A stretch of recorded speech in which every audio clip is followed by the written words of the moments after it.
आशीष जी, अच्छा आप लोगों में भी पता नहीं कहाँ से ऐसी वो आ जाती है, एकदम बेकाबू से हो जाते हैं ना, यही बोलना है। मिले मुलायम कांसी राम, हवा मुड़ गए जय श्री राम। ऐसा मूर्खतापूर्ण नारा क्यों लगवाया? नहीं, कुछ तो सस्ता लो, सब बढ़िया लो, इसमें क्या खास बात है? थोड़े में ज्यादा स्वाद, यही तो है इसकी खास बात। प्रायोजक हैं cancer healer centre, a new beginning. ये वही मनोवृत्ति है जो राणा सांगा को फिर गद्दार बताती आके। जो चीजें भारत के माथे का मुकुट है, भारत का के मान बिंदु हैं, उन्हीं पर प्रहार करने की कोशिश क्यों? आशीष जी, नहीं जी बिल्कुल, मैं भी इस बात से, हालांकि आप इतना बड़ा चुनाव भी नहीं जीते थे, सपा और बसपा मिलके भी कोई बहुत बड़ी क्रांति नहीं कर दी थी क्या? बड़ी मुश्किल सरकार बनी थी, तो उसमें ये कहना कि हवा मुड़ गए जय श्री राम, ऐसा क्यों बोलते हो? वहीं से मन बढ़ता है तो फिर राणा सांगा को गद्दार बताने लगते हैं। आशीष जी, मेरा व्यक्तिगत रूप से मानना है भी हमारे साथ जुड़ गए, उनका बहुत स्वागत है जी। कि 15वीं शताब्दी बहुत पहले पीछे छूट चुकी है। जिसने जो अच्छा किया बुरा किया वो बहुत पीछे छूट गया है। आज हमें 2025 की ही बात करनी चाहिए। जो भी व्यक्ति हमारी पार्टी में हो, किसी और पार्टी में हो, बात आज 2025 की ही करनी चाहिए कि 2025 का भारत कहाँ खड़ा है, 2025 में लोगों को क्या मिल रहा है, उनको क्या टैक्स देना पड़ रहा है, इसी पे सीमित रहना चाहिए। जनता उसी को सुनना चाहती है, उसी को जानना चाहती है। भैया एक बात बताएं, एक मिनट रुक जाओ। आपकी बात सिर माथे बहुत अच्छी बात कही। क्या आप मेरे पास, रुक जाओ अशोक जी, आप मेरे पास होते मैं लड्डू खिलाता मोतीचूर का, इतनी अच्छी बात आपने कही। क्या लेकिन जियाउर रहमान बर्क से पूछो, जो कह रहे महान सूफी संत था सालार गाजी। सालार गाजी आज का है, 2025 की पैदाइश है, उससे देश की जीडीपी बढ़ रही है, वो रोजगार का विषय है सालार गाजी। किसने जगाया सालार गाजी को दरगाह से जाके कि चचा तुम्हें मेरी कसम जल्दी उठो, माहौल बन गया है इस वक्त? किसने कहा?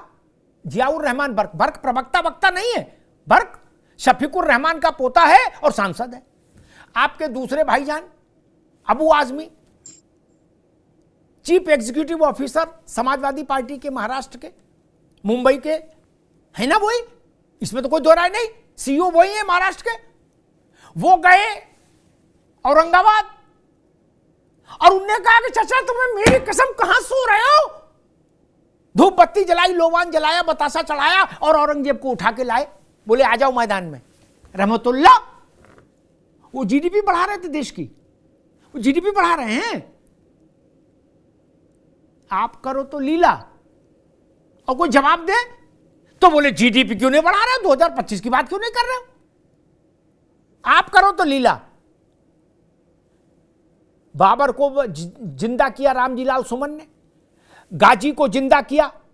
आज क्या बोले रामचल राजभर, ठीक बोले। गाजी की को उसमें ये उन्होंने एक रिदम मिलाई है कि गाजी वो था, इसलिए गलती से यहां आ गया, या हमने उसको ठोक पीट के ऊपर भेज दिया। गाजी को जियाउर रहमान बर्क अपनी शेरवानी में रख के लाए, बाबर को रामजीलाल और जिन्ना को, अरे इसको औरंगजेब को आजमी। ये लोग जीडीपी बढ़ा रहे हैं? नहीं। वही बात कहो महाराज जो आपकी पार्टी में हो रही हो। ये कहना बहुत सरल होता, पुरानी बातें मत करो। अरे आपके यहां जो पुरानी बातें करे पहले उनको तो दंड दो। सतीश प्रकाश जी जुड़ गए हैं। अब चूंकि इसमें एंगल आ गया दलित का, सतीश जी, जब रामजीलाल ने ऐसा बोला तो समाजवादी पार्टी सन्नाटे में चली गई। थोड़ा बहुत चिंतन मंथन हुआ तो रामजीलाल से कहा गया कि तुम खेद व्यक्त करो। अखिलेश जी ने भी कहा कि राणा सांगा महान थे, वीर थे और हम उनकी वीरता को प्रणाम करते हैं। फिर इनर कोटरी की बैठक हुई पार्टी में और तय किया गया कि ना गुरु, इसमें दलित वाला एंगल डाल दो, हैं ये अनार जला दो, रोशनी रोशनी है। तो रामजीलाल सुमन से नया बयान दिलाया गया कि हम 7 जन्म तक अपनी बात से नहीं हटेंगे, जो बोल दिया सो बोल दिया। और फिर अखिलेश जी से लेके और नीचे तक सबने दलित दलित दलित कर दिया।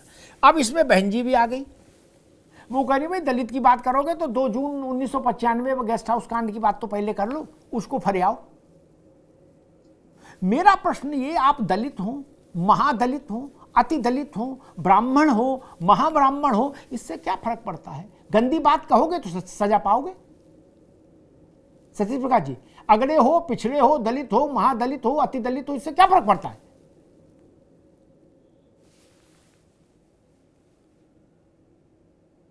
सतीश जी। नहीं, देखिए सर, कहीं ना कहीं हम पिछले काफी समय से ये देख रहे हैं कि उत्तर प्रदेश, स्पेशली उत्तर प्रदेश में हम देखते हैं कि तमाम विपक्षी दल जो गैर बीजेपी हैं, कहीं ना कहीं समाजवादी पार्टी के लीडर्स के ऊपर समाजवादी पार्टी के नेताओं का नियंत्रण नहीं है। जो जनमानस के मुद्दे हैं, चाहे वो कांग्रेस है, चाहे बहुजन समाज पार्टी है, या कोई और छोटे छोटे दल है, वो लोग ये चाहते हैं कि आज उत्तर प्रदेश की सरकार से ये सवाल पूछा जाए, कानून व्यवस्था का सवाल पूछा जाता है ना। अखिलेश जी को ये भी सवाल पूछना चाहिए था कि एक बुलडोजर जो है अगर 6 किलोमीटर तक जा रहा है, एक सांसद के घर की तरफ एक करनी सेना के लोग जिस तरह की नारेबाजी करके जा रहे हैं, और दूसरी बात, अगर रामजी लाल सुमन जी ने जो बातें राज्यसभा के अंदर बोली है, अगर उस पर राजनीति ना करते, करनी सेना ने जैसे ही उनके ऊपर ये ऐलान किया कि वो उनका घर घेरेंगे, तो रामजी लाल सुमन जी को संबंधित थाने में जाकर के इस संगठन के खिलाफ एफआईआर दर्ज करनी चाहिए थी। और सरकार को भी ये बात मानना चाहिए था कि एक राज्यसभा के जो मेंबर हैं, अगर कोई संगठन उनको थ्रेट कर रहा है तो उसके खिलाफ मुकदमा होता, तो ये डिस्कशन ना होता। लेकिन दोनों ही नहीं चाहते। समाजवादी पार्टी भी ये नहीं चाहती कि उत्तर प्रदेश की जनता के जनमानस के मुद्दे, चाहे वो एजुकेशन का मुद्दा हो, चाहे बेरोजगारी का मुद्दा हो। आप देखिए 59,000 शिक्षकों की भर्ती आज तक भी खाली पड़ी है।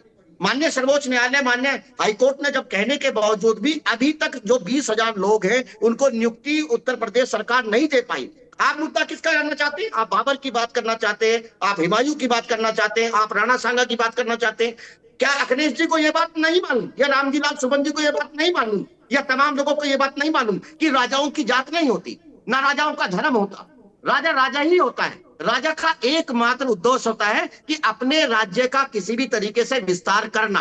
अगर राजस्थान में देखेंगे तो राजस्थान में तमाम क्षत्रिय वर्ग के लोग ने जितनी लड़ाई आपस में लड़ी है, इतनी लड़ाई उन्होंने बाहर नहीं लड़ी। और बाबर जब लड़ने आया तो वो किसी हिंदू से लड़ने नहीं आया था, वो इब्राहिम लोदी के सामने लड़ने आया था, एक मुसलमान के साथ लड़ रहा था। हाँ, ये सच है कि उसमें कुछ लोग अपना फायदा देख रहे थे। ये भी सच है कि बाबरनामा में ये बात लिखी गई है, बाबरनामा में 2 बार ये बात लिखी गई है कि राणा सांगा जी ने शायद रणनीति के तहत, क्योंकि इब्राहिम लोदी का विस्तार कहीं ना कहीं राजस्थान की तरफ जा रहा था और उन्होंने रणनीति के तहत उनको इन्विटेशन दिया, ये ऐसा वहां कहा जाता है। लेकिन मेरा कहना यह है कि यहाँ रामजी लाल सुमन जी को इसमें दलित कहां से आ गया?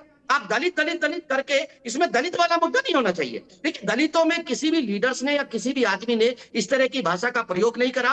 राणा सांगा जी निश्चित रूप से सबके पूजनीय है, उन्होंने अच्छे काम किए, उन्होंने बहुत सारी लड़ाइयां लड़ी, खानवा का युद्ध भी लड़ा। देखिए, खानवा का युद्ध भी सच्चाई है ना कि जिस बाबर के लिए इन्विटेशन वाली बात जिस तरह के लोग कह रहे हैं, इतिहासकार लोग कह रहे हैं, वह कहीं ना कहीं जब उनको लगा कि उनकी सत्ता को कहीं ना कहीं इसी बाबर से खतरा है, इसी बाबर के खिलाफ बाकायदा खानवा का युद्ध भी लड़ा जाता है। मेरा कहना यह है कि देखो, राजाओं की जाति चेक मत करो, राजाओं का धर्म चेक मत करो, उनका एकमात्र उद्देश्य होता है कि अपने राज्य का किसी भी तरीके से विस्तार करना। फिर ये कहूंगा, देखिए, सुनिए, देखिए, आप औरंगजेब को कौन लेकर के आया? क्या समाजवादी पार्टी को नहीं लगता था? जो औरंगजेब चले गए थे। एक छोटी सी बात मुझे अखिलेश यादव जी से ये पूछनी है, समाजवादी पार्टी से ये पूछनी है कि देखो, ये सच है कि धार्मिक का जो माहौल है, धर्म की राजनीति को खत्म करने का एक ही तरीका है, सामाजिक न्याय की लड़ाई को आगे खींचिए। आप कहीं ना कहीं इस तरह की बयानबाजी करके, चाहे आपका पीडीए दिखावा ही हो, आप कहते हैं कि एक सामाजिक न्याय का एक केंद्र है, तो अगर आप इस तरह की बातें उठाएंगे, उत्तर प्रदेश की राजनीति को 2 हिस्सों में बांटेंगे, उत्तर प्रदेश की राजनीति का पोलराइजेशन करेंगे, तो निश्चित रूप से जो सोशल मूवमेंट का जो संविधान बचाने की बात थी, जो कमजोरों के अधिकार बचाने की बात थी, कहीं ना कहीं आप उन मुद्दों को खुद ही कुंद कर रहे हैं। ठीक है सतीश भाई, रुकना होगा। ठीक है, अभी रुकना होगा। समाजवादी पार्टी को ये मंथन, अब रुक जाओ भैया, अब रुक जाओ। मेरे पास है प्योर पाव भाजी का मसाला, सबका राजा आल प्योर मसाला। प्रायोजक हैं cancer Healer Center, a new beginning.